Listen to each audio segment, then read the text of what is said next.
Surga, Engkau Allah yang baik Tuhan, Engkau Tuhan dan Juru Selamat kami.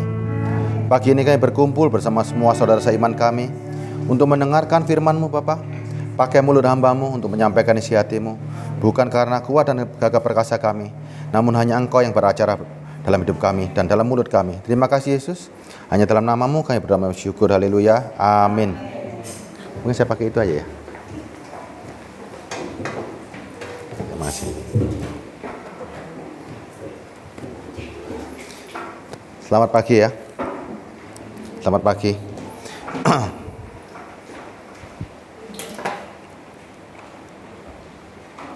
Saya mau tanya ini. Apa bedanya khawatir dan takut?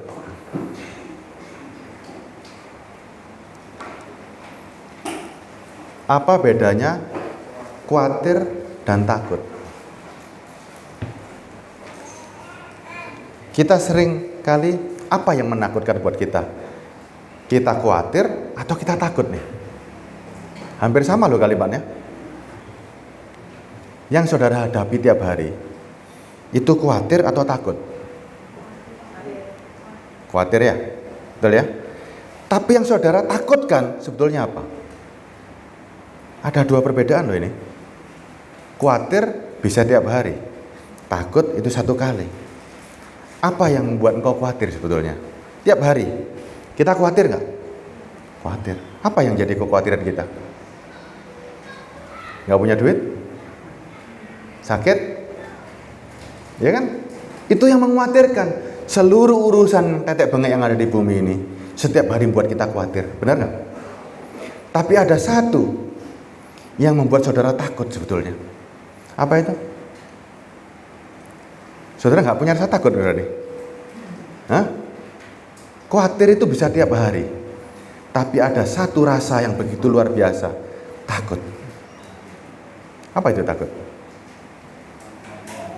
Saudara nggak ada yang takut mati? Takut atau nggak takut nih? Saya aja berdiri di mimbar ini, saya udah takut mati loh saudara. Ayo kita tanya satu-satu. Saudara nggak takut mati? Kalau saudara nggak takut mati, saudara nggak perlu Yesus. Ya, kalau saudara nggak punya ketakutan akan kematian, saudara nggak perlu Tuhan Yesus. Kenapa? Oh nggak bisa mati kok. Kalau mati juga enteng-enteng aja kok, ya kan? Tapi karena saudara takut mati, saudara cari Yesus. Kenapa saudara cari Yesus? Karena Yesus menjanjikan kebangkitan, ya kan? Makanya saudara takut sama namanya mati. Tapi saya mau tanya saudara, saudara khawatir tiap hari? Kita ini cari Tuhan, ya. Tuhan kita itu Yesus Kristus. Kita percaya nggak sama Dia? Percaya ya? Kenapa kita percaya ketika Tuhan mengatakan jangan khawatir? Kita percaya nggak sebenarnya? Ya, saya bacakan ayat Matius 6 ayat 25. Saya mau tanya begini loh, saya mau tes juga saudara. Sebetulnya saudara itu percaya Tuhan apa enggak sih sebetulnya? Ya, ayo Matius 6 25. Matius 6 ayat 25. Karena itu aku berkata kepadamu, janganlah khawatir akan hidupmu, akan apa yang hendak kamu makan atau minum, dan janganlah khawatir pula akan tubuhmu, akan apa yang hendak kamu pakai. Bukankah hidup itu lebih penting daripada makanan dan tubuh itu lebih penting daripada pakaian? Nah, ketika Tuhan mengatakan karena itu, aku berkata kepadamu, jangan khawatir akan hidupmu. Ini perkataannya siapa ini? Tuhan Yesus. Sekarang saya mau tanya, saudara punya rasa khawatir nggak? Loh kenapa kok nggak percaya sama Yesus? Sudah dibilang jangan khawatir, kok khawatir? Hah? Sudah dibilangin jangan khawatir, kok tiap hari khawatir? Ayat 31 ya, bacakan lagi. Ayat 31. Sebab itu janganlah kamu khawatir dan berkata, apakah yang akan kami makan? Apakah yang akan kami minum? Apakah yang akan kami pakai? Yesus mengucapkan dalam satu perikop 2 kali bilang, jangan khawatir ya. Jangan khawatir ya. Terus saudara tiap hari tanya aja dalam diri saudara, kok aku bisa khawatir ya? Kenapa kita bisa khawatir? Kenapa hari ini ada firman yang mengatakan jangan khawatir tentang apa yang kamu makan, apa yang kamu minum, apa yang kamu pakai. Tapi saudara tiap hari khawatir nggak?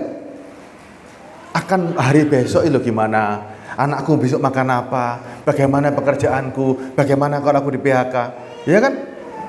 Jujur aja, kita ini sudah lama menjadi seorang Kristen. Ada firman mengatakan jangan khawatir, saudara kok bisa khawatir itu loh. Kenapa bisa begitu? Kenapa bisa saudara itu khawatir gitu loh? Ini firman enggak? Firman. Tapi ketika saudara keluar dari gereja, begitu sampai rumah, sudah punya rasa khawatir. Kenapa kok bisa seperti manusia kok bisa begitu ya? Hah? Aneh kan manusia ini kan? Ada firman mengatakan jangan khawatir, tiap hari khawatir. Kenapa bisa begitu? Kenapa bisa begitu sekarang? Kok Tuhan ngomong kayaknya sambil lalu? Jangan khawatir, kita khawatir. Ya. Sekarang saya tanya lagi nih. Ini hari ini banyak pertanyaan juga, saudara jawab ya. Di mana letak kekuatanmu sebetulnya? Kekuatan kita itu terletak di mana hari ini? Yang laki-laki mungkin tenaganya.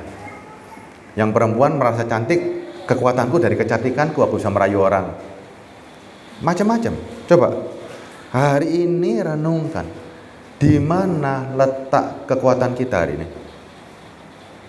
Ayo, supaya bisa jawab jangan khawatir adik.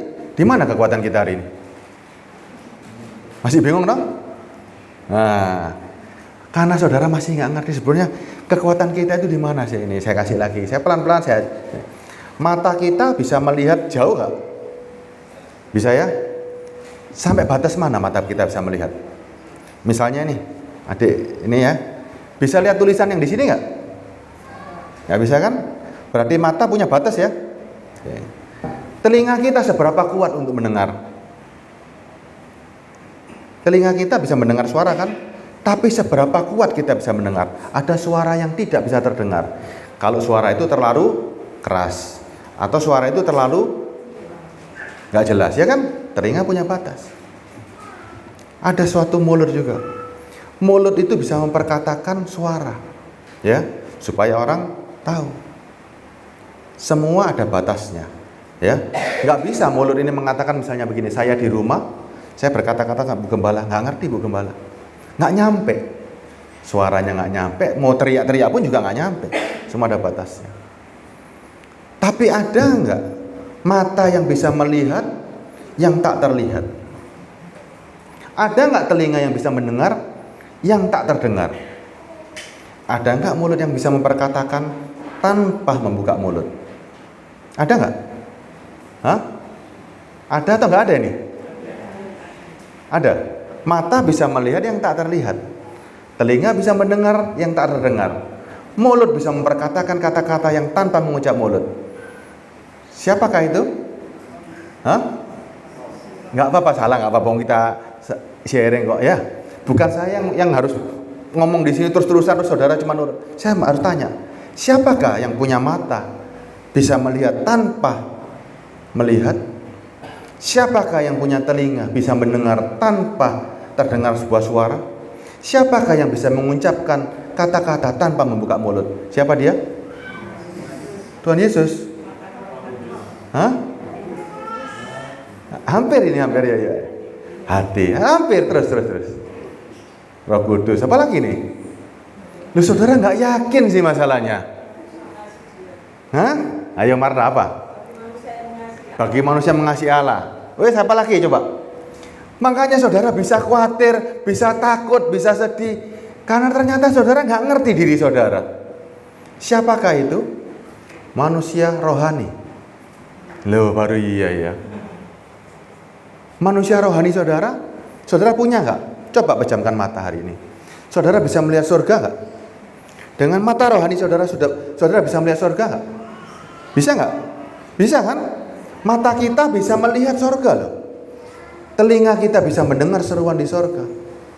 Mulut kita bisa memperkatakan kata-kata yang Tuhan Yesus dengar dari surga. Benar nggak? Saudara nggak perlu ngomong. Roma 8 ayat 26, coba baca dulu. Roma 8 26. Kadang-kadang manusia nggak sadar bahwa dirinya itu sangat hebat. Roma 8 ayat 26. Demikian juga Roh membantu kita dalam kelemahan kita, sebab kita tidak tahu bagaimana sebenarnya harus berdoa. Tetapi Roh sendiri berdoa untuk kita kepada Allah dengan keluhan-keluhan yang tidak terucapkan. Dengan keluhan-keluhan yang tidak terucapkan. Saudara, bayangin ya, kita itu bisa punya mata. Pejamkan mata pun kita bisa melihat sosok Yesus Kristus. Ya kan? Hebat nggak mata kita? Nggak melihat tapi bisa melihat dalam iman bahwa Yesus adalah Tuhan. Saudara bisa telinga ini saudara tutup, tapi saudara bisa mendengar suara yang tanpa keluar suara. Contohnya apa? Suara dari hati. Bisa dengar nggak? Kalau nggak bisa dengar, dikorek-korek dulu ini. Ya, saudara bisa ngomong sama Tuhan. Pakai ngomong atau di dalam hati bisa ngomong ini. Saudara bisa berkata-kata dengan Tuhan dengan keluhan-keluhan yang tak terucapkan. Apa tidak terucapkan? Memang tidak terucapkan. Roh di dalam saudara bisa komunikasi nggak sama Tuhan? Hah? Bisa dong? Baru sekarang nggak kan? Oh iya ya. Ternyata kita ini punya manusia rohani.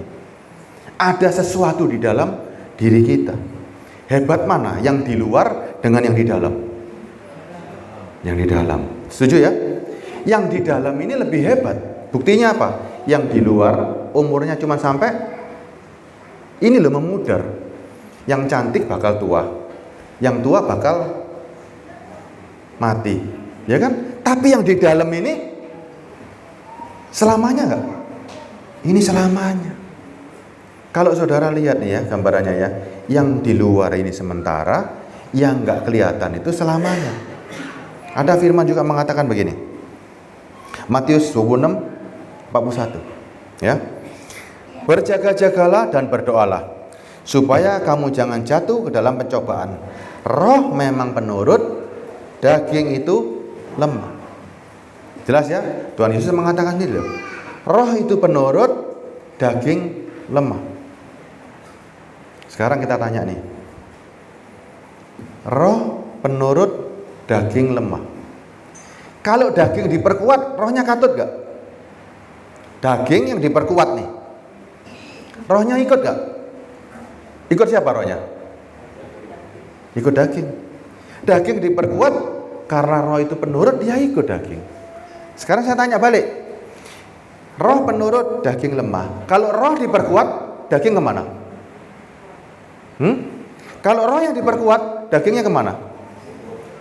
Ikut roh. Kan sama sebetulnya. Daging itu lemah. Siapa yang kuat, dia akan ikuti. Kan sama ya ini. Roh penurut, daging lemah. Kalau daging diperkuat, rohnya nuruti daging. Sekarang saudara mau memperkuat yang mana nih? Mau memperkuat roh atau memperkuat daging nih? Roh. Setuju ya? Kalau saudara perkuat roh, ini sudah mulai nih, mulai mengerti nih. Kalau saudara mulai perkuat roh, rohmu sangat kuat. Kita baca ayat selanjutnya tadi ya, Matius 6 tadi. Matius 6, kita lanjut ayat 32. Ayat 32 punya begini. Sebab itu janganlah kamu khawatir dan berkata apa yang akan kami makan, apa yang kami minum, apa yang akan kami pakai. 32-nya. Semua itu dicari bangsa-bangsa yang tidak mengenal Allah. Akan tetapi Bapamu yang di surga tahu bahwa kamu memerlukan semuanya itu. Semua itu dicari bangsa-bangsa yang tidak mengenal Allah. Bangsa-bangsa yang nggak mengenal Allah itu punya agama nggak kira-kira? Mereka bisa menyembah pada Tuhan nggak? Bisa nggak? Bisa. Tapi cara penyembahannya dia cuma mencari yang 3 tadi. Mangan, minum, pakai. Itu bangsa-bangsa. Kenal Allah nggak? Nggak kenal. Karena Allah yang sekarang bukan seperti itu. Lanjut ayat 33-nya. Tetapi carilah dahulu kerajaan Allah dan kebenarannya, maka semuanya itu akan ditambahkan kepadamu. Nah, sekarang masuk lagi. Tetapi carilah dahulu kerajaan Allah dan kebenarannya. Sekarang apa itu kerajaan Allah? Apa itu kerajaan Allah? Saudara tadi sudah sepakat bahwa yang diperkuat adalah roh. Sekarang saya tanya lagi, apa itu kerajaan Allah? Kerajaan Allah apa artinya? Carilah dahulu kerajaan Allah dan kebenarannya. Kira-kira apa ya kerajaan Allah ini ya? Arisan di gereja? Hah? Kumpul-kumpul di gereja? Atau apa ini? Coba. Kerajaan Allah ini apa ini? Tetapi carilah dahulu kerajaan Allah dan kebenarannya. Saudara, ketika sering kali baca ayat ini, tapi ketika ditanya bingung, apa ya kerajaan Allah itu ya? Ya kan? Loh tadi loh saudara bilang, manusia roh yang diperkuat. Ya. Kerajaan Allah itu urusan dengan roh. Ya, Allah itu roh. Makanya Tuhan Yesus pernah katakan begini kan? Engkau tidak akan menyembah di gunung itu, di gunung ini, ya kan? Tetapi menyembah dalam roh dan kebenaran. Kerajaan Allah itu urusannya sama roh saudara. Bagaimana membangun kekuatan roh itu? Itu kerajaan Allah. Contohnya, ya, saudara waktu berdoa Bapa kami, datanglah kerajaanmu di bumi seperti di surga. Mata mana yang bisa melihat? Mata rohani kita atau mata jasmani kita? Mata roh. Makanya hari ini benar-benar diperkuat ya. Apakah itu kerajaan Allah kita ini sudah betul-betul dapat atau kita belum pernah dapat? Kalau saudara membangun roh, membangun kerajaan bersama Yesus Kristus, yang dibangun itu rohmu. Tuhan tidak pernah membangun kerajaan jasmani, yang dibangun kerajaan roh. Makanya waktu Yesus disalib dengan di hadapan Pilatus, Pilatus bilang begini, apakah engkau raja orang Yahudi? Yesus berkata, kalau aku raja orang Yahudi, maka para pengawalku akan datang.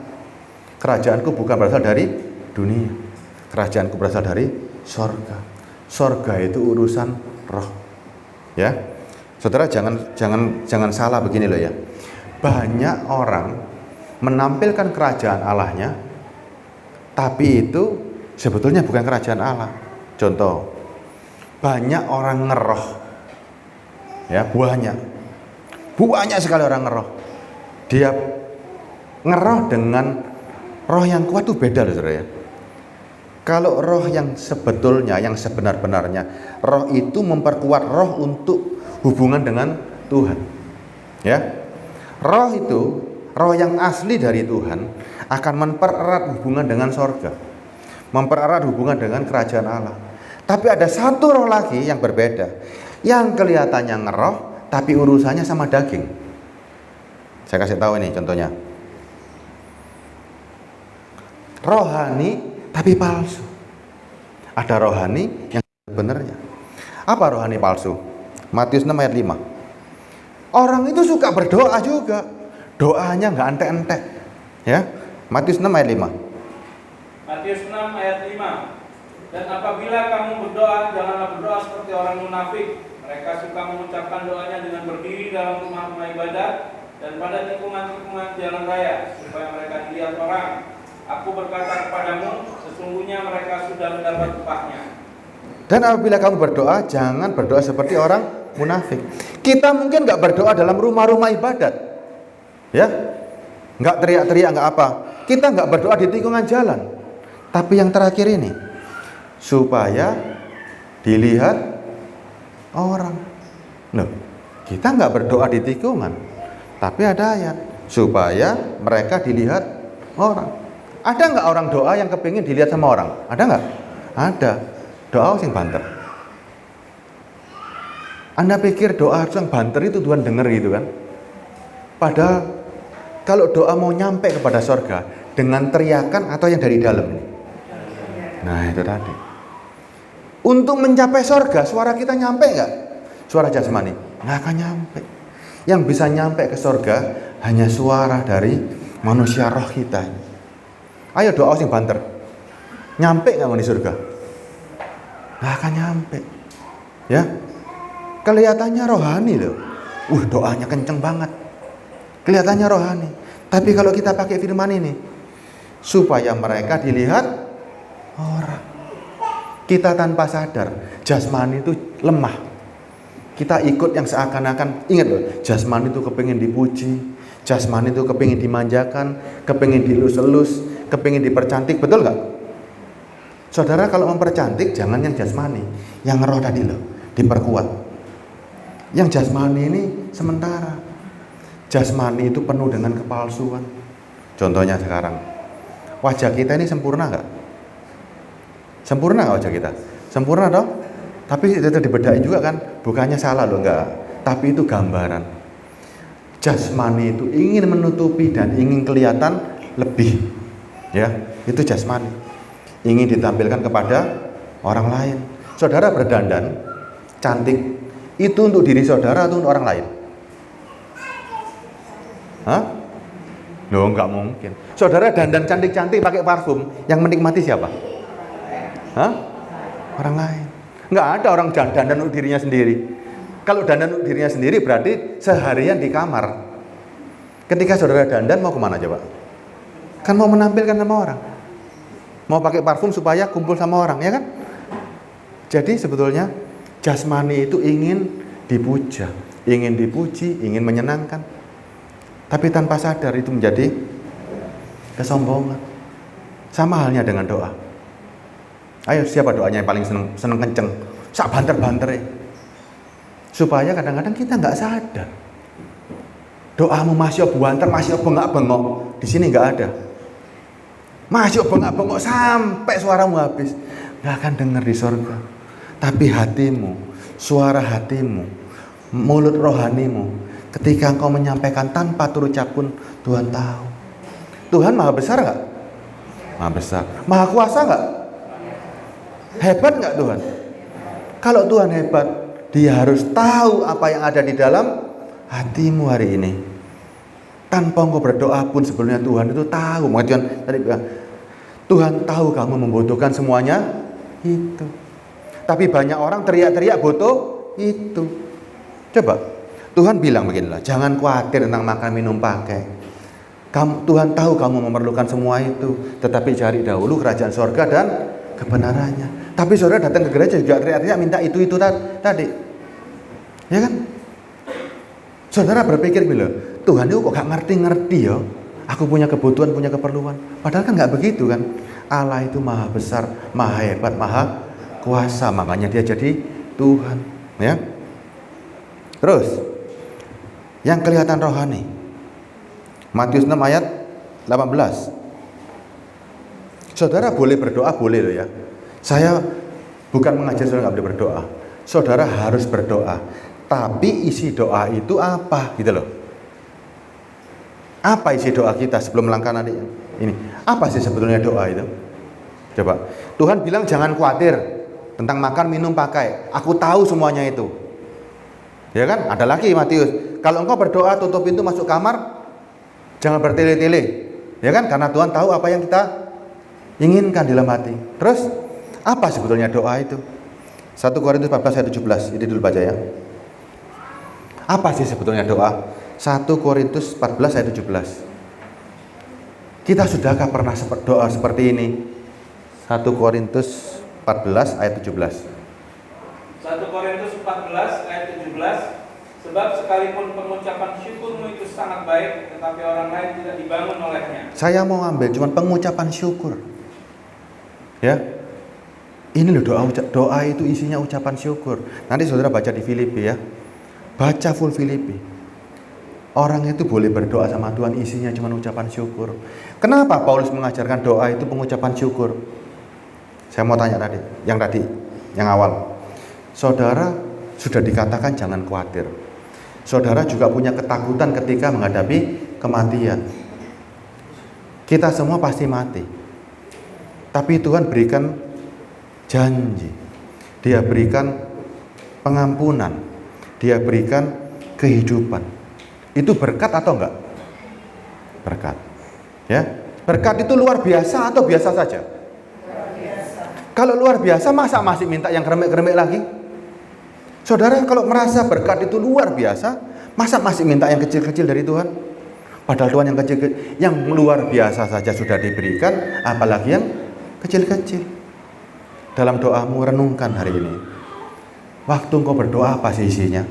Pasti minta ini, minta itu, minta ini. Saudara lupa untuk mengucap syukur. Sudah pernah diberikan yang luar biasa. Misalnya saya tanya sama ibu ini, ibu punya harta. Harta itu luar biasa, ibu kasihkan semua kepada tetangga ibu. Wes sampai ibu nggak punya harta satupun karena sudah diberikan. Tiba-tiba yang tetangga itu bilang, "Bu, masih ada dompetnya ibu, minta bu dompetnya." Gimana perasaan ibu? Kebangetan iki, kebangetan. Wong wis tak kei kabeh lho sing njaluk dompetku, ya kan?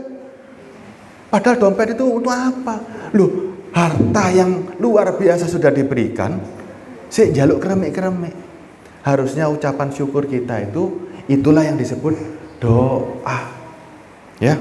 Mau panjangnya Surabaya Mojokerto sampai Jakarta nggak apa-apa kalau isinya ucapan syukur. Tapi kalau dari Surabaya Jakarta doanya cuma minta-minta, Tuhan risih. Anda tidak tahu terima kasih. Ya.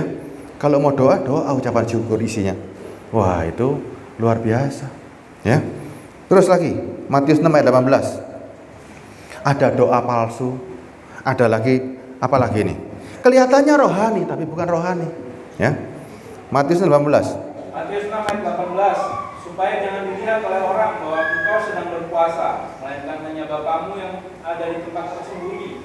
Maka Bapamu yang melihat yang tersembunyi akan membalasnya kepadamu. Supaya jangan dilihat orang bahwa engkau sedang berpuasa, melainkan hanya Bapakmu di surga. Waktu kita puasa kita pamer-pamer nggak kadang-kadang? Aku tak doa puasa sih ya. Hah? Ya kan? Puasa yang bagaimana sebetulnya yang Tuhan mau? Matius 9 ayat 14. Puasanya Kristen itu bagaimana sih sebetulnya? Matius 9:14. Matius 9 ayat 14. Kemudian datanglah murid-murid Yohanes kepada Yesus dan berkata, "Mengapa kami dan orang Farisi berpuasa, tapi murid-muridmu tidak?" Oke. Kemudian datanglah murid-murid Yohanes kepada Yesus dan berkata, "Mengapa kami dan orang Farisi berpuasa dan murid-muridmu tidak?" Apa jawabnya Yesus? Jawab Yesus kepada mereka, "Dapatkah sahabat-sahabat mempelai laki-laki berduka cita selama mempelai itu bersama mereka? Tetapi waktunya akan datang mempelai itu diambil dari mereka, dan pada waktu itulah mereka akan berpuasa." Sekarang saya tanya nih, Yesus mengatakan ini sebetulnya murid sahabat-sahabat mempelai nggak akan berpuasa selama mempelai itu ada pada mereka. Tapi kalau Yesus nggak ada, barulah mereka puasa. Pertanyaan ini coba renungkan baik-baik ya. Selama ada Yesus Kristus diam di dalam diri kita, selama ada Roh Kudus diam, perlu puasa nggak? Hah? Selama ada Roh Kudus, perlu puasa nggak? Hah? Ayo jawab dulu nih. Selama ada Roh Kudus, perlu puasa nggak? Yesus berkata begini, "Dapatkah sahabat-sahabat mempelai laki-laki berduka cita selama ada mempelai bersama mereka?" Selama ada Yesus Kristus, mereka bersedih atau berduka cita? Sama saja, bersedih sama berduka cita sama saja. Selama ada Yesus Kristus, mereka berduka cita atau bergembira? Gembira. Selama ada Roh Kudus, saudara bergembira atau bersedih? Nah, yang suka puasa berarti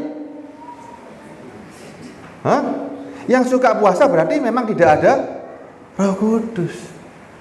Lo bayangkan loh, Yesus tidak pernah mempersusah anak-anaknya. Kalau Roh Kudus gak ada, saudara sedih gak? Duka cita gak? Berduka cita, makanya perlu puasa supaya dia datang kembali. Kalau orang lagi berduka cita itu berarti dia habis melakukan kesalahan yang besar sekali, sehingga Roh Kudusnya undur dari dia. Makanya dia perlu mengundang kembali. Kalimat ini saya ulangi lagi ya. Jawab Yesus kepada mereka, "Bisakah sahabat-sahabat mempelai laki-laki itu berduka cita selama mempelai bersama mereka?" Enggak kan? Selama saudara punya Roh Kudus, saudara nggak bisa berduka cita loh. Kenapa? Karena ada roh yang begitu kuat. Roh saudara kan kurang kuat, ditambahin Roh Kudus supaya sangat-sangat kuat.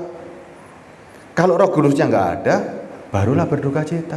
Ya sekarang saya tanya lagi, selama ada Roh Kudus dalam hidupmu, engkau berduka cita nggak? Enggak kan? Kalau Roh Kudus nggak ada, gimana? Duka cita. Apa tanda duka cita itu? Kita berpuasa. Ya kan? Berpuasa untuk menarik kembali hadirat Tuhan masuk dalam diri kita. Orang puasa itu biasanya kalau habis melakukan kesalahan, contohnya Daud dulu, ya kan, berpuasa minta sesuatu supaya anaknya dihidupkan. Habis membuat kesalahan dia puasa, minta ampun sama Tuhan, sampai doa dan puasa, sampai seakan-akan berkabung. Tapi kalau ada Roh Kudus di dalam hidupmu, puasamu itu bagaimana harusnya? Kita boleh puasa juga, harus berpuasa, tapi yang bagaimana? Dulu pernah saya terangin, puasa kita itu tidak berbuat jahat, itu dilakukan selama-lamanya. Nanti urusan puasa kita bahas lain waktu ya. Tapi kalau engkau bersama Roh Kudus, engkau tidak akan pernah bersedih. Kekuatanmu akan muncul. Sekalipun gak punya duit tetap senang, karena ada Roh Kudus. Gak punya duit gak apa-apa, tapi engkau percaya, jangan khawatir makan minum pakai, aku dipelihara sama Tuhan kok. Ya kan? Sekalipun kita gak punya duit untuk makan, begitu dapat makan kan rasanya enak sekali gitu loh. Ya kan, buktinya nggak ada yang mati kelaparan di sini. Ya kan, sekalipun kita harus mengutang untuk makan, tapi kan nggak ada yang mati karena kelaparan di sini. Ya, sekalipun kita susah, tapi mata rohani kita punya iman bahwa saya nggak selamanya susah. Nanti kalau di surga saya akan makan kenyang, tidur enak, semuanya enak. Kan kita punya harapan gitu loh. Ya. Ada orang yang puasa kelihatannya rohani, tapi itu bukan rohani. Ya, kalau saudara punya Roh Kudus, saudara nggak akan gampang terombang-ambing. Ingat ya, sesuatu yang rohani, tapi kalau hanya untuk memperkuat jasmani, itu palsu. Ya, kalau rohani yang asli adalah memperkuat roh kita untuk kepada kerajaan sorga. Banyak loh orang yang palsu-palsu itu. 1 Timotius 4 ayat 1. Banyak nggak? Coba lihat lagi nih. Ajaran-ajaran yang seakan-akan rohani, tapi ternyata jauh dari Tuhan. 1 Timotius 4 ayat 1. 1 Timotius 4 ayat 1. Tetapi Roh dengan tegas mengatakan bahwa di waktu-waktu kemudian ada orang yang akan murtad lalu mengikuti roh-roh penyesat dan ajaran setan-setan. Ya, murtad mengikuti roh-roh penyesat dan ajaran setan-setan. Nomor 2-nya, oleh tipu daya pendusta-pendusta yang hati nurani yang memakai cap mereka. Oke. Oleh tipu daya pendusta-pendusta yang hati nuraninya memakai cap mereka. Capnya siapa ini? Capnya iblis, ya. Ayat 3-nya. Mereka itu melarang orang kawin, melarang orang makan makanan yang diciptakan Allah, supaya dengan pengucapan syukur dimakan oleh orang yang percaya dan telah mengenal kebenaran. Kelihatannya rohani nggak? Ojo kawin ya. Anda jangan kawin ya. Kita layani Tuhan aja. Nggak boleh kawin. Rohani nggak? Kelihatannya rohani. Nggak boleh makan ini, nggak boleh makan itu. Rohani nggak? Kita nggak boleh makan ini supaya kita kudus. Coba. Kalau saudara baca ayat ini, kelihatannya rohani, tapi ternyata tidak. Ya, kalau mau nggak kawin karena untuk melayani Tuhan silakan, itu baik. Ya, tapi tidak ada gara-gara nggak kawin. Artinya gini loh. Kalau saudara nggak kawin kemudian melayani Tuhan pasti benar semua, belum tentu. Kadar kekudusan, kadar kebenaran, kadar kekuatan roh bukan ditentukan oleh lahiriah. Ya, kadar kekuatan kita ditentukan oleh betul-betul bangunan roh itu bergaul karib dengan Roh Kudus. Yang menentukan kekuatan kita itu Roh Kudus itu tadi. Nggak ada hubungannya dengan lahiriah. Lahiriah itu otomatis. Ya, jangan buat gini loh. Lahiriah tampil dulu supaya kuat rohnya, bukan. Roh diperkuat dulu, lahiriah mengikuti semua. Banyak orang menyangka begini loh. Dengan berpuasa makin saleh hidupnya. Enggak. Orang Kristen sudah harus saleh tanpa berpuasa. Orang Kristen harus hidup kudus tanpa berpuasa pun. Jadi bukan gini loh. Karena aku puasa hidupku suci, enggak. Saudara harus suci dari awalnya.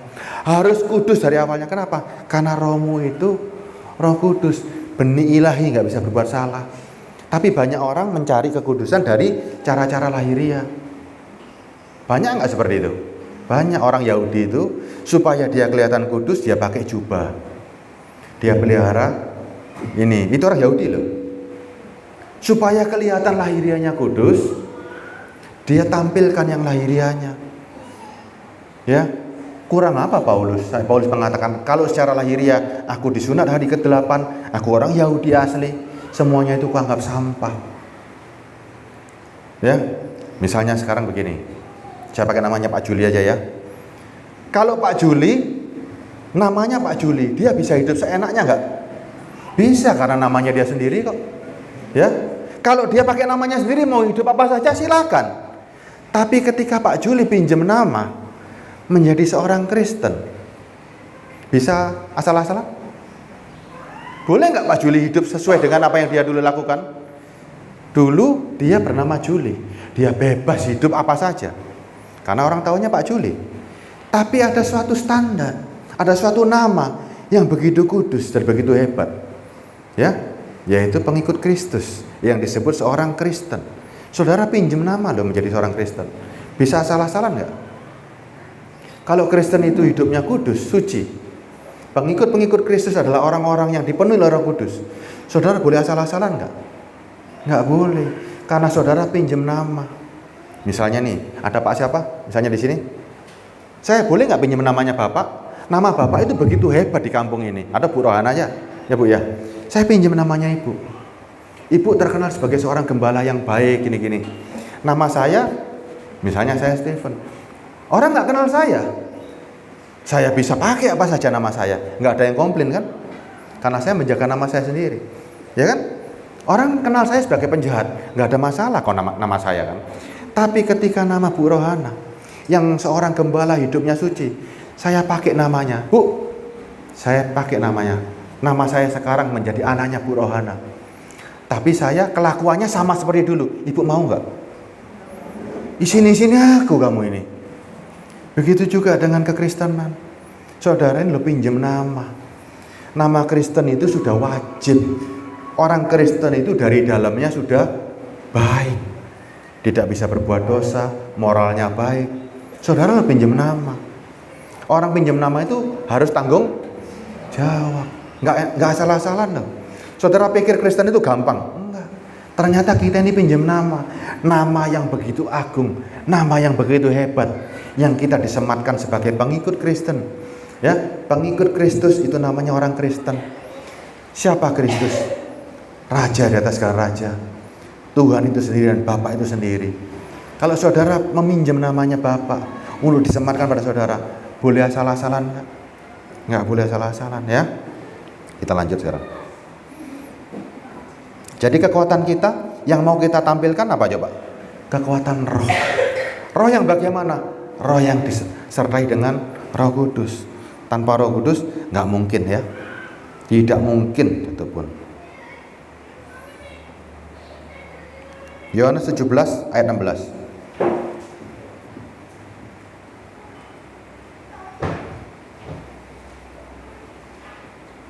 Yohanes 17 ayat 16. Mereka bukan dari dunia, sama seperti aku bukan dari dunia. Mereka bukan dari dunia, sama seperti aku bukan dari dunia. Siapakah mereka itu? Kita. Saudara tahu ya, asalnya bukan dari Solo, bukan dari Semarang, bukan dari Surabaya, bukan dari Jayapura. Asalnya dari mana? Mereka berasal dari sorga, sama dari tempat aku berasal. Paham ya? Berarti manusia rohmu asalnya dari sorga, dan engkau sendiri berasal dari sorga. Makanya ketika mengikut Yesus harus saya baca dulu ayatnya ini, nanti Pak Juli carikan ayatnya ya. Jika engkau mau mengikut aku, itu simpan dulu ya. Sekarang baca dulu 1 Yohanes 2 ayat 3.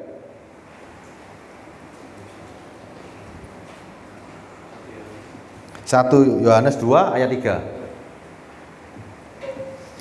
Kita tahu asal kita dari mana. Sekarang kita lihat nih, pelan-pelan kita ikuti ya. 1 Yohanes 2 ayat 3. 1 Yohanes 2 ayat 3. Dan inilah tandanya bahwa kita mengenal Allah, yaitu jikalau kita menuruti perintah. Oke, satu dulu. Dan inilah tandanya bahwa kita mengenal Allah, dan jikalau kita hidup menuruti perintah-perintahnya. Jangan khawatir. Masih khawatir nggak? Sudah nggak ya? Jadi kita bisa naik level lagi nih. Saya nggak khawatir sudahan Pak. Oke, naik level ya. Ayat 4-nya. Barang siapa berkata, aku mengenal dia, tapi ia tidak menuruti perintahnya, ia adalah seorang pendusta, dan di dalamnya tidak ada kebenaran. Oke. Barang siapa berkata, aku mengenal dia, tetapi ia tidak menuruti perintahnya, ia ada seorang pendusta, dan di dalamnya tidak ada kebenaran. Mau disebut seperti ini nggak? Yakin lo ya? Yakin. Ayat 5. Tetapi barang siapa menuruti firman-Nya, di dalam orang itu sungguh sudah sempurna kasih Allah. Dengan itulah kita ketahui bahwa kita ada di dalam Dia. Bahwa kita ada di dalam Dia. Terus ayat 6-nya? Barang siapa mengatakan bahwa ia ada di dalam Dia, ia wajib hidup sama seperti Kristus telah hidup. Barang siapa mengatakan bahwa ia ada di dalam Dia, ia ini siapa? Saudara kan? Kalau saudara mengaku ada di dalam Yesus Kristus, ia wajib hidup sama. Nah, ini naik level lagi nih, ya. Saya ajak naik level lagi nih. Apa syarat mengikut Kristus? Yo. Apa syaratnya?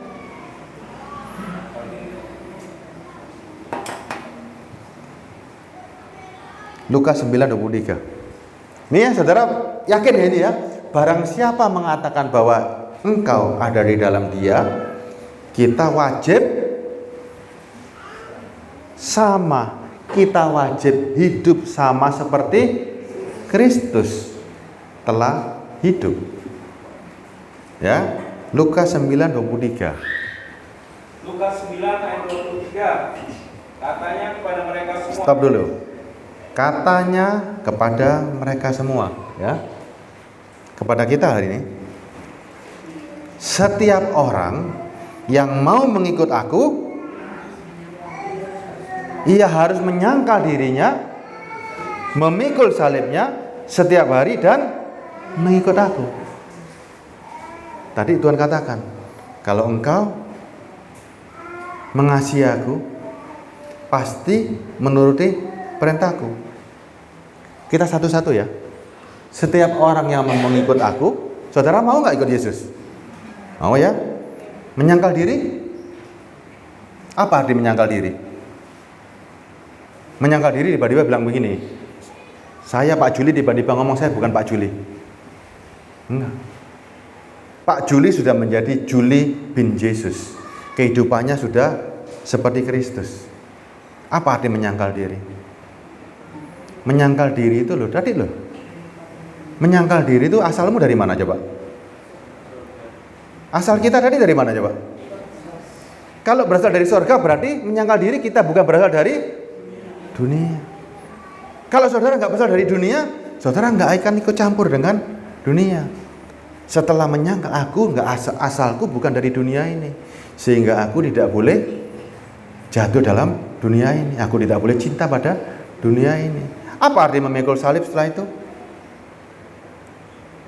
Sudah menyangkal dirinya bukan dari dunia. Apa arti memikul salib? Dulu salib identik dengan penderitaan, ya kan? Betul ya? Salib artinya pencobaan. Setiap segala sesuatu yang bisa mencobai dirimu untuk jatuh kepada dunia, itu namanya salib. Bisa penderitaan, bisa kesenangan, bisa kekayaan, bisa kemewahan, bisa kenikmatan hidup. Itu salib. Saudara harus mikul itu. Ketika saudara merasa bahwa kekayaan, kenikmatan hidup, saudara pikul itu. Itu adalah kayu yang harus ditaruh di Bukit Golgota. Yesus mikul salib sampai selamanya enggak? Saya mau tanya nih. Yesus salibnya dipikul atau diapakan salibnya? Salibnya dipikul. Ada berhentinya enggak? Di mana berhentinya? Di Golgota. Waktu Yesus disalib, saudara masih mikul salib enggak? Enggak, betul. Tapi kemana saudara? Waktu Yesus disalib, saudara kan juga punya kayu salib ini. Saudara dirikan kayu salib saudara untuk Kristus atau apa ini? Ayo sekarang. Tadi kaitannya wajib mengikut sama seperti Kristus. Waktu Yesus memikul kayu salibnya tegak di Bukit Golgota. Yesus disalib. Saudara yang bawa kayu salib kemana? Hah? Loh, nggak ngerti kan? Sebagai orang Kristen kan? Waktu Yesus disalib, dia mikul kayunya, dia tersalib diri, menyalibkan dirinya. Saudara yang maku Yesus atau saudara kemana ini? Kalau saudara tidak tersalib bersama Kristus, Di mana keadaan saudara hari itu? Saudara enak saja ngomong, hari ini kan iblis itu pinter. Yesus sudah tersalib menebus dosamu. Iya. Pengampunan dosa dan keselamatan dia berikan di atas kayu salib. Terus kita di mana hari itu? Kita di mana hari itu? Saudara sudah bawa kayu salibnya kok. Kayunya untuk apa? Untuk kayu bakar. Kan saudara juga sama. Ketika Yesus disalib, saudara bawa tadi yang namanya semua pencobaan dunia ini. Berdirikan di samping Yesus Kristus. Saudara tersalib bersama Kristus. Ingat loh, itu syarat kekristenan loh. Kalau saudara tidak tersalib bersama Kristus, saudara nggak akan kuat mengalahkan semua godaan dunia ini. Paham ya? Atau masih takut nih? Loh, kok aku ikut disalib, Pak? Itulah kekristenan. Saya mau tanya ini sekarang. Misalnya di sini ada namanya Pak Mukidi ya. Pak Mukidi ini hidupnya bebas. Dia manusia bebas. Ketika ada tawaran dunia, Pak Mukidi hidupnya susah. Ketika tiba-tiba ada tawaran, ada wanita yang sangat cantik sekali, punya istana besar, ya, duitnya nggak karu-karuan, punya 10 bank. Tiba-tiba ngomong sama Pak Mukidi mau nggak kawin sama aku? Kira-kira gimana, Pak? Hah? Katut. Sekarang, ya kan? Saya balik sekarang sama ibu-ibu. Ibu-ibu sudah kecantikannya memudar, umurnya 60 tahun. Tiba-tiba ada perjaka seorang pangeran yang gagah perkasa. Punya bank 15. Tiba-tiba bilang begini, Ibu, maukah menikah dengan aku? Kira-kira gimana, Bu? Hah? Ini loh kekayaanku banyak. Kira-kira gimana? Ditolak atau diambil? Duh, pasti diambil. Ya kan? Perjaka, ganteng, mobilnya wah, gak karu-karuan. Pasti diambil. Tapi ikut aku loh, Bu ya. Aku kemanapun kau harus jadi istriku yang setia misalnya. Akhirnya saudara terpikat dengan dunia. Sekarang saya tanya, kalau keadaan ibu tersalib dengan paku yang tertancap, dengan kesakitan amat sangat di kayu salib, ditawarin seperti itu, tergoda nggak? Hah? Apa di pikiran waktu di kayu salib? Cuman kepingin mati, kepingin jemputan di sorga. Makanya untuk mengalahkan dunia cuman satu, tersalib bersama Kristus. 1 Petrus 4 ayat 1. Ya. Nggak ada cara lain.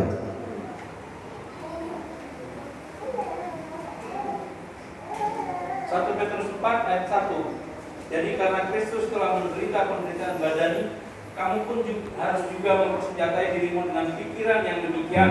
Karena barang siapa telah menderita penderitaan badani, ia telah berhenti berbuat dosa. Nah, pakai pikiran seperti Kristus waktu disalib. Pakai rohmu yang sama, supaya engkau tahu bahwa penderitaan Kristus itu untuk mengalahkan pencobaan-pencobaan di dunia, supaya kita tidak bisa jatuh dalam dosa. Itulah roh yang harus diperkuat hari ini ya. Mengikut Kristus harus sadar bahwa kita bukan asalnya dari dunia ini. Semua pencobaan apa yang mengganggu hubunganku dengan Kristus, tersalib bersama Kristus sehingga aku bisa mengalahkan. Kalau engkau nggak berani seperti ini, engkau adalah pendusta. Ya, pinjam namanya orang Kristen tapi nggak mau menjadi orang Kristen. Kehebatan Yesus Kristus di mana? Kan di kayu salib. Kehebatan Tuhan kita ada di kayu salib. Semuanya menjadi kemenangan di kayu salib, ya. Kalau engkau nggak berani jadi orang Kristen yang tersalib sama Kristus, hari ini jangan jadi, segera cabut. Karena apa? Kalau engkau setengah-setengah, percuma loh. Engkau harus betul-betul rohmu berpadu dengan Roh Kudus. Manusia rohmu harus betul-betul terbangun. Ayat terakhir nih ya. Ayat terakhir. Matius 4 ayat 8. Apa arti menyembah sebetulnya? Ya, Matius 4 ayat 8. Matius 4 ayat 8. Dan iblis membawanya pula ke atas gunung yang sangat tinggi dan memperlihatkan kepadanya semua kerajaan dunia dengan kemegahannya. Ayat 9-nya.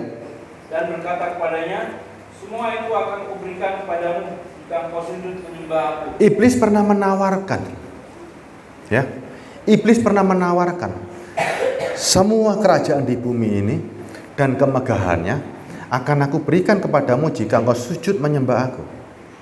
Kira-kira saudara hari ini Iblis ngomongnya sama nggak dengan saudara hari ini? Iblis itu bodoh atau pinter sih?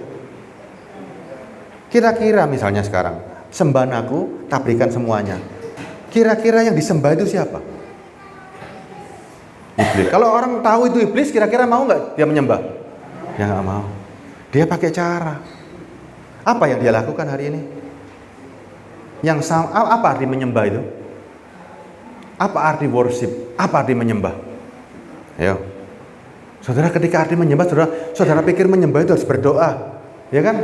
Betul nggak? Saudara pikir menyembah itu pasti berdoa kan? Apa arti worship? Ayo sekarang, kira-kira iblis bodoh nggak dengan cara yang sama seperti dulu? Sembahan aku, tak berikan semuanya. Atau dia dengan kecerdikannya dia pelintir ini sekarang. Apa arti menyembah? Apa arti worship? Kalau iblis bodoh, nggak ada manusia tertipu. Iblis sangat-sangat pintar. Kita baca di Lukas 4-nya dulu. Lukas 4 ayat 6.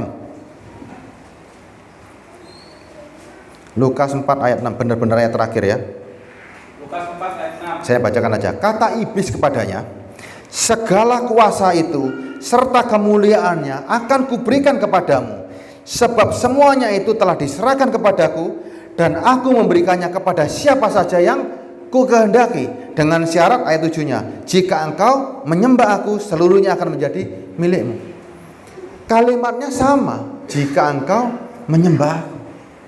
Sekarang saya tanya, kira-kira iblis menampilkan dirinya sebagai iblis untuk saudara sembah? Arti menyembah itu adalah memuja. Ya, ketika engkau memuja, mengagungkan iblis dengan rupanya dia, apa yang dia bisa tampilkan hari ini? Bisa nggak kekayaan itu menjadi rupa iblis? Bisa nggak kenikmatan menjadi rupa iblis? Terus saudara muja nggak itu tadi? Kalau saudara begitu memuja yang namanya duit, jangan katakan enggak loh. Saudara dengan duit bisa menyembah nggak sama duit? Kalau arti menyembah, saudara mikir enggak, aku nggak nyembah duit, ya kan? Saya nggak pernah menyembah uang. Tapi kalau arti menyembah menjadi kalimat memuja, mengingini, mengagungkan, iya apa enggak? Ayo jangan bohong. Duit itu adalah harta yang hari ini dicari semua orang. Kita puja nggak hari ini? Iya. Lah kalau duit mati aku pak, ya kan? Kita puja-puja yang namanya uang itu. Iblis dengan samarannya dia, kalimatnya sama. Jika engkau menyembah aku, jika engkau memuja aku berikan semuanya. Arti memuja, worship, muncul kalimat idol, ya. Tahu nggak berhala itu? Berhala itu asal katanya idol. Apa arti idol? Bahasa Indonesianya idola. Ketika engkau mengidolakan sesuatu, dan yang engkau idolakan bukan lagi Yesus Kristus, engkau mengidolakan apa yang bisa iblis berikan, sama saja nggak? Iblis nggak nampil sembahan aku, idolakan apa yang bisa aku berikan, sama nggak? Ayo coba. Iblis bisa nggak pakai kekayaannya dia? Semua yang di bumi ini bisa dipakai alatnya iblis untuk menawarkan. Ini loh, idolakan. Idolakan ini, jangan Yesus Kristus. Yesus Kristus membawa salib, aku membawa berkat. Milih mana? Kalau iblis hari ini bilang, aku membawa berkat, dia tampilkan ini loh, Yesus disalib, puja aku, idolakan ini. Jangan idolakan iblisnya. Ini loh, pemberianku. Idolakan ini. Beritakan di gereja-gereja. Bisa nggak? Siapa yang suka memberitakan pemberian-pemberian iblis? Ada nggak ayatnya? Ada nggak ayatnya? Ada bu. Jangan heran jika malaikat terang menyamar, jika iblis menyamar sebagai malaikat terang. Yang dikabarkan apa malaikat terang? Ayo kita baca ayat benar-benar terakhir nih, karena belum ngerti soalnya. Malaikat terang, ada di mana ayatnya?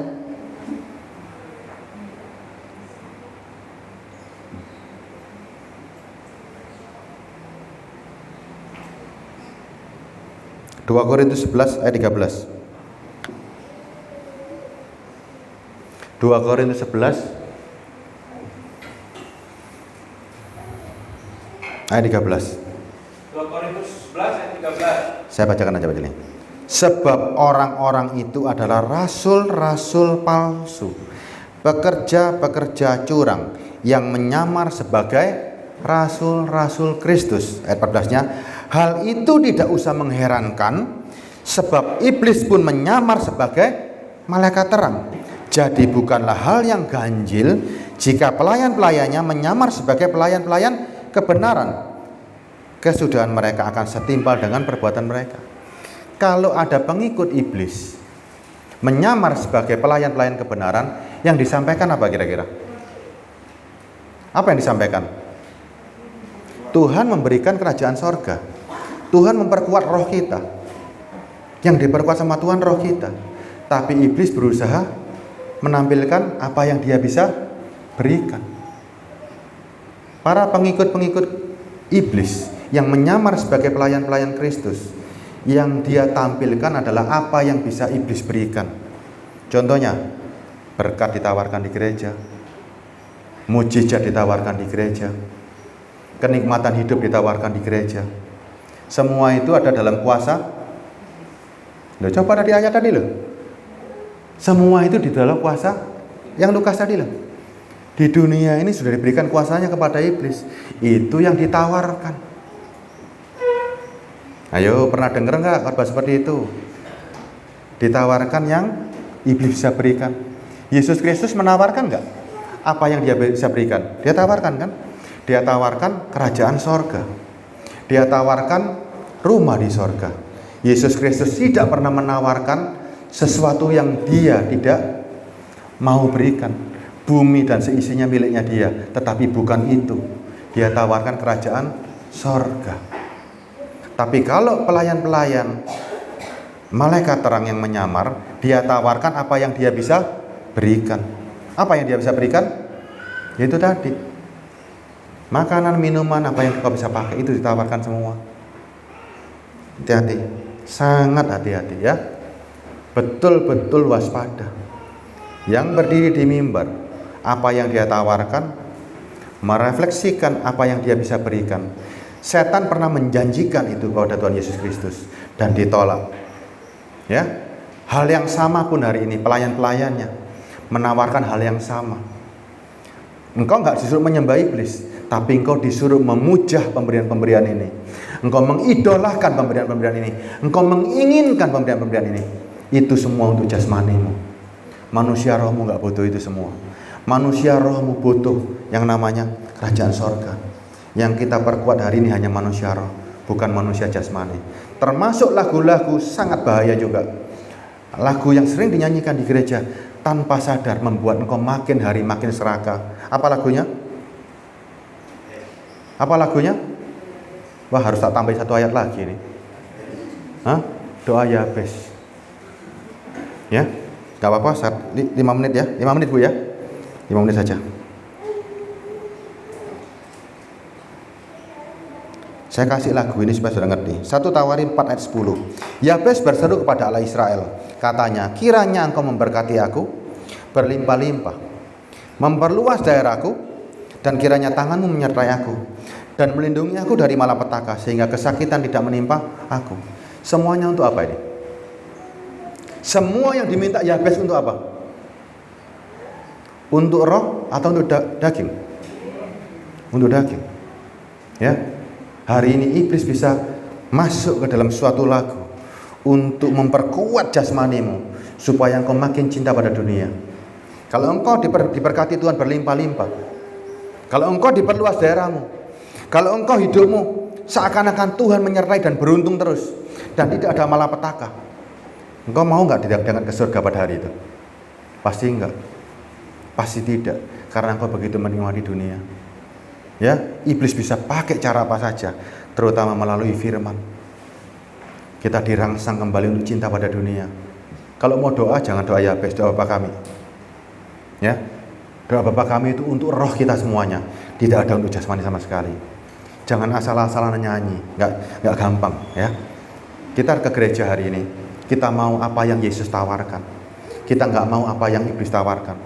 Kalau mau mengidolakan kerajaan sorga, jangan pernah mengidolakan berkat dan lain-lain. Semua itu Tuhan tahu kita butuh. Tuhan bisa berikan kalau kita benar-benar sudah memiliki kerajaan sorga dan kebenarannya. Tanpa itu nggak akan, ya. Kita tutup dengan kepala di sini.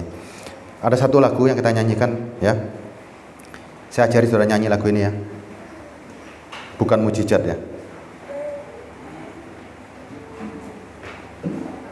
Pak Juli bantu saya nyanyi, ya.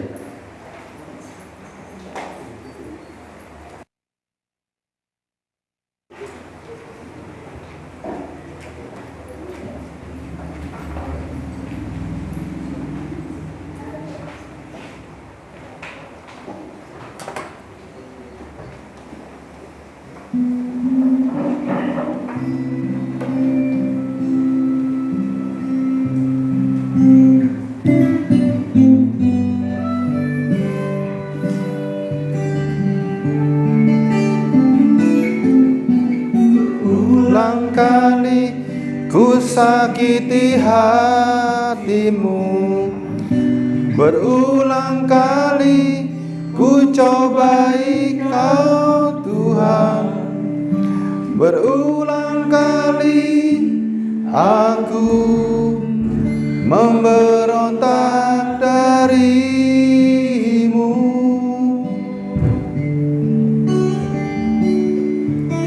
Mujizat demi mujizat, kulihat tak memuaskan hatiku. Berkat demi berkat, ku terima tak memuaskan nafsuku.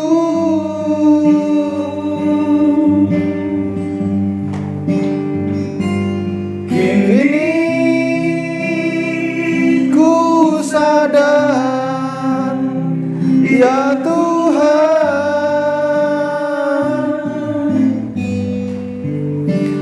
bukan mujizat yang ku perlukan.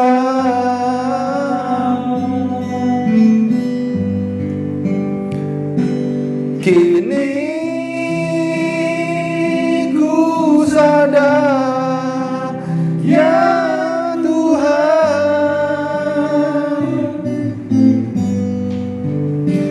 bukan berkat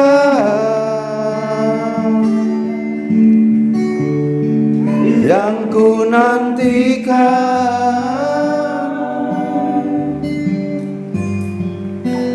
Berikan Roh Kudus-Mu untuk memimpin hidupku, agar aku berkenan di hadapan-Mu.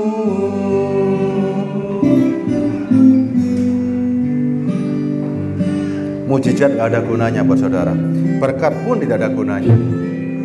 Hanya Roh Kudus yang bisa memimpin kita dalam kerajaan surga, ya.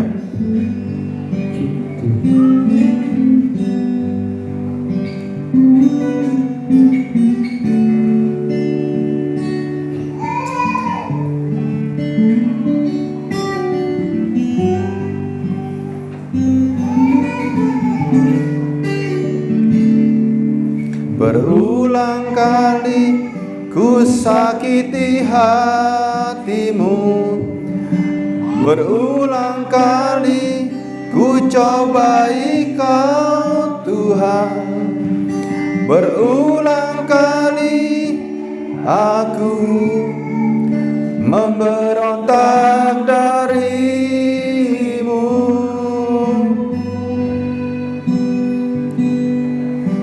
Mujizat demi mujizat, kulihat tak memuaskan hatiku. Berkat demi demi berkat, ku terima tak memuaskan nafsuku.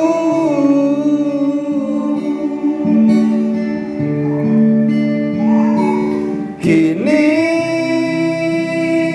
ku sadar, ya Tuhan,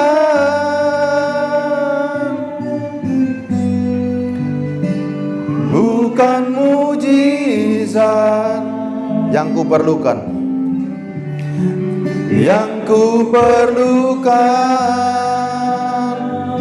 bukan berkat.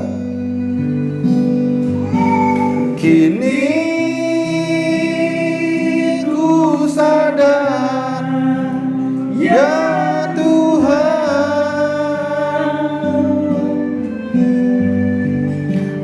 bukan berkat yang ku nantikan. Berikan Roh Kudus-Mu, berikan Roh Kudus-Mu untuk memimpin hidupku, agar aku berkenan di hadapan-Mu.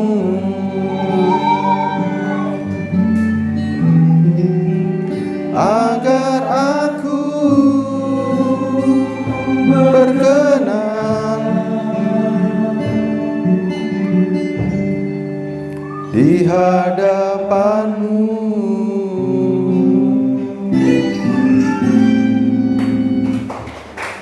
Bapa di surga, ajar kami untuk selalu mengerti apa rencana-Mu, Tuhan. Apa yang kami butuhkan, bukan berkat dan bukan mujizat. Kami perlu Roh Kudus-Mu, Tuhan, untuk memimpin kami dalam seluruh kebenaran-Mu. Tanpa Roh Kudus-Mu kami bukan manusia roh yang kuat, Tuhan.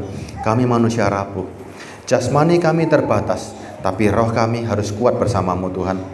Kami tahu, Tuhan, bahwa Engkau begitu baik dengan mengirimkan seorang penolong. Kami mau memperkuat manusia roh kami, Tuhan, supaya kami bisa mencapai kerajaan surga. Dengan jasmani kami nggak akan mampu untuk mencapai kerajaan surga. Mata jasmani kami terbatas, Tuhan, tapi mata rohani kami tidak terbatas. Telinga jasmani kami terbatas hanya mendengar apa yang kami dengar, tapi telinga rohani kami bisa mendengar apa yang Kau mau melalui hati kami. Mulut kami terbatas, Tuhan, untuk memperkatakan sesuatu, tetapi mulut rohani kami sanggup memperkatakan keluhan-keluhan yang tidak terucapkan, yang mana Engkau mengerti, Tuhan. Bapa, terima kasih atas pemberian-Mu ini. Satu yang kami minta, biarlah Roh Kudus-Mu ada di dalam kami, supaya kami bersuka cita senantiasa, Tuhan, dan kami pegang semua janji-Mu. Kami tidak akan lagi khawatir dengan apapun yang dunia tawarkan. Kami percaya bahwa Engkau menyediakan semuanya itu bagi kami. Ketika kami memperbesar kerajaan Allah yang ada di dalam diri kami, dan kami mengerti kebenaran bahwa Engkau adalah Yesus Kristus, Tuhan Allah Bapa kami. Dan semua firman-Mu akan kami ikuti, Bapa. Terima kasih. Kiranya Tuhan, semua jemaat-Mu di sini menjadi jemaat yang kuat, yang memiliki Roh Kudus, dan mereka tidak terombang-ambing dengan pengajaran-pengajaran untuk mencintai dunia. Terima kasih, Bapa. Hanya di dalam nama Yesus Kristus Allah Bapa yang kami sembah dan kami muliakan, kami alaskan doa kami. Haleluya. Amin.